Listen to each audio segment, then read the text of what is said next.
ఒక మొట్టమొదటి అగ్రిమెంట్ ఎప్పుడు సైన్ చేశామంటే 25 అక్టోబర్ 2022. ఇది వరుసగా 4 సీజన్స్ కోసం సైన్ చేశాం.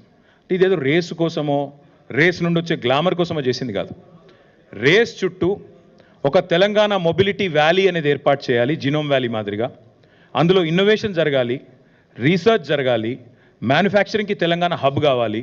ఎలక్ట్రిక్ వాహనాలకు భారతదేశంలో అడ్డా ఎక్కడుంది అంటే తెలంగాణ ఉంది అని ప్రపంచం మాట్లాడుకోవాలి. ఇది మా ఎజెండా.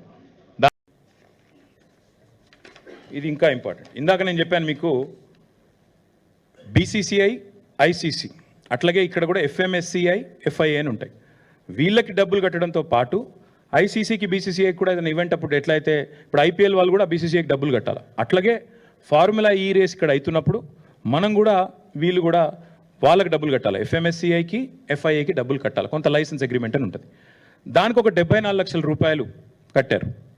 కట్టిన తర్వాత విచిత్రం ఏంటంటే ఎప్పుడైతే రేస్ క్యాన్సిల్ అయిపోయిందో, ఇది మీరు చూడాలి, ఇది ఎప్పుడైతే రేస్ క్యాన్సిల్ అయిపోయిన తర్వాత ఎఫ్ఐఏ వాళ్ళు అంటే ఫెడరేషన్ ఆఫ్ ఇంటర్నేషనల్ ఆటోమొబైల్ వాళ్ళు ఆ డబ్బులు ఎఫ్ఎంఎస్సిఐకి పంపించేసారు. రేస్ క్యాన్సిల్ అయింది, ఈ పైసలు మాకు అవసరం లేదు అని చెప్పి 74 లక్షల రూపాయలు లేకపోతే ఏదో మొత్తం అమౌంట్ కరెక్ట్లీ నాట్ నోన్ పంపించిగో ఆ ఈమెయిల్. ఇది ఎఫ్ఐఏ నుంచి ఎఫ్ఎంఎస్సిఐకి పైసలు పంపించేసారు వాపస్. Federation of motor sports club in ఇండియాకు పైసలు కూడా వాపస్ ఇచ్చారు. వీళ్ళు ఇప్పటికి 20 సార్లు దానకిషోర్ గారిని అడుగుతున్నారు, బాబు ఈ పైసలు వాపస్ తీసుకో, మీ డబ్బులు మీరు వాపస్ తీసుకోండి అని అడుగుతున్నారు. వీళ్ళు సమాధానం లేదు. ఎందుకు ఇదంతా ఎందుకు అంటే వీళ్ళ ఎజెండా ఒకటే, ఏదో జరిగింది. ఏం జరిగింది ఇందులో? నాకు నిజంగా బిగ్గెస్ట్ జోక్ ఎక్కడ అనిపిస్తుంది అంటే ఏసీబీ అట, ఏసీబీ కేసు అట. ఇలా కరప్షన్ ఎక్కడుంది ఇప్పుడు మీరు చెప్పండి నాకు. 55 కోట్లు మనం కట్టిన డబ్బులు వాళ్ళకు ముట్టినాయని వాళ్ళు చెప్తున్నారు. లైసెన్స్ డబ్బులు వాళ్ళు వాపస్ ఇచ్చినామని వాళ్ళే చెప్తున్నారు. ఇది ఏది కూడా గవర్నమెంట్ బయట పెడతలేదు. ఇవన్నీ దాచి దొంగ కేసు పెట్టి ఏదో జరిగింది నేరం, ఏదో అన్యాయం జరిగింది అని బట్టగాల్చి మీదేసే ఒక లత్కోర్ ప్రయత్నం రేవంత్ రెడ్డి ప్రభుత్వం చేస్తున్నది. ఇది మా వాళ్ళకు తెలవాలి. ముఖ్యంగా మా తెలంగాణ ప్రజలు ఎవరైతే, సోదరులు ఎవరైతే మమ్మల్ని గెలిపించినరో, ఎవరైతే ఇవాళ మమ్మల్ని ప్రధాన ప్రతిపక్షంగా కూర్చోబెట్టినరో వాళ్ళకి తెలవాలి. సి let me ask you, you guys should know this. This is a straightforward equation. HMDA account Indian Overseas Bank లో ఉంది. అందులోకి వెళ్ళి డైరెక్ట్గా డబ్బులు ట్రాన్స్ఫర్ అయినాయి, తబాదలు అయినాయి. ఇండియన్ ఓవర్సీస్ బ్యాంక్ అనేది నేషనలైజ్డ్ బ్యాంక్, అదేం ప్రైవేట్ బ్యాంక్ కాదు, చిన్న చిత్క బ్యాంక్ కాదు. వాళ్ళు ఏది చేసినా వాళ్ళు 100 ట్రాన్స్ఫర్లు చేస్తారు. ఆర్బీఐ, ఇంకో బీఐ, అన్ని బీఐల పర్మిషన్లు తీసుకునే చేస్తారు. డబ్బులు హెచ్ఎండిఏ, మాకు ఆ హెచ్ఎండిఏ యాక్ట్ ఎంపవర్స్ అస్. మున్సిపల్ అడ్మినిస్ట్రేషన్ డిపార్ట్మెంట్తో అగ్రిమెంట్ ఉండింది, డబ్బులు పంపాము, డబ్బులు ముట్టినాయని అక్కడ ఆయన చెప్తున్నాడు. తర్వాత లైసెన్స్ ఫీజు కూడా వాళ్ళు క్యాన్సిల్ అయినాక వాళ్ళు వాపస్, ఇప్పుడు ఎవరి వల్ల క్యాన్సిల్ అయిందో కనబడుతూనే ఉంది మీకు. వీళ్ళు చేతగాంతనం వల్ల వీళ్ళకి స్పోర్ట్ అర్థం కాదు, వీళ్ళకి కాన్సెప్ట్ తెలియదు కాబట్టి వీళ్ళ తెలివి తక్కువతనం వల్ల రేస్ పోయింది. పోయిన తర్వాత ఇవాళ నిజంగా చెప్పాలంటే ఎవరైనా కేసు ఎవరి మీద పెట్టాలండి? రేవంత్ రెడ్డి గారి మీద కేసు పెట్టాలి. ఎందుకు? ఒక ఇంత అద్భుతమైన రేస్ను హైదరాబాద్ కాకుండా చేసి, ఇండియాకు కాకుండా చేసి, ఇండియాను ప్రపంచవ్యాప్తంగా బదనాం చేసినందుకు, ఇజ్జత్ తీసినందుకు ఆయన మీద కేసు పెట్టాలి. నేను ఊరికే అంటలేను, మీరు చూడండి. ఇగో this is report, international report again. దీని క్యాన్సిలేషన్ వల్ల ప్రపంచవ్యాప్తంగా మనకు సిగ్గు. It is a shameful thing. ఇండియాకి జరిగే నష్టం ఇది మోటార్ స్పోర్టింగ్లో. అయితే ఈ రేసును ప్రమోట్ చేయడానికి మేము ఏ ఎఫర్ట్ కూడా వదిలిపెట్టలేదు.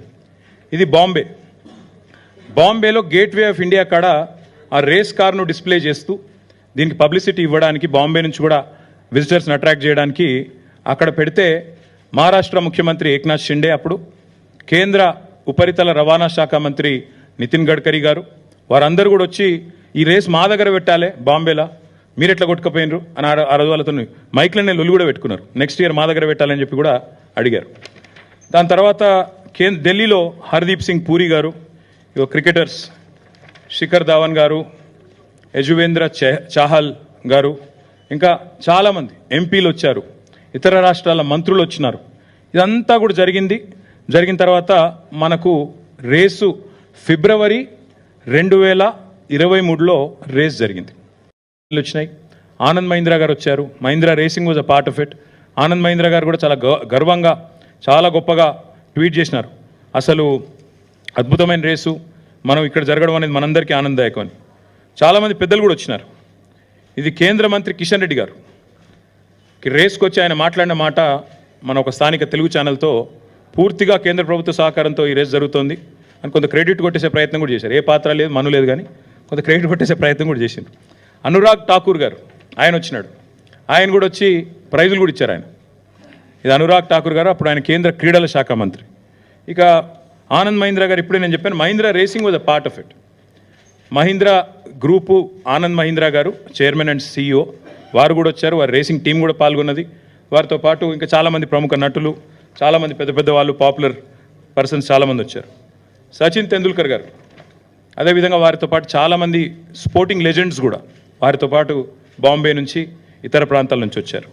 అదేవిధంగా ఇక ప్రపంచవ్యాప్తంగా వీళ్ళంతా పాపులర్ డ్రైవర్స్, చాలా చాలా సూపర్ స్టార్లు. ఇప్పుడు మనకు అర్థం కాదు ఈ స్పోర్ట్, కానీ అర్థమైన వాళ్ళకి తెలుస్తుంది.